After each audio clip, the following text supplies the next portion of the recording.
ఏ బాటైనా పర్వాలేదంట, సమయంతో సాగటమే మన సింపుల్ సిద్ధాంతం.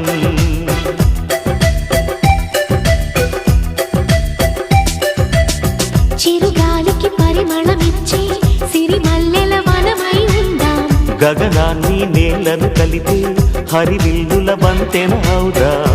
ఆనందం అంటే అర్థం మనమందా, ప్రతి పూట పాటై సాగే హుషారు సరిగమలో. ఎన్నో ఎన్నో రాగాలుండే సంగీతం కాదా, చల్లకి నవ్వుల కేరింత.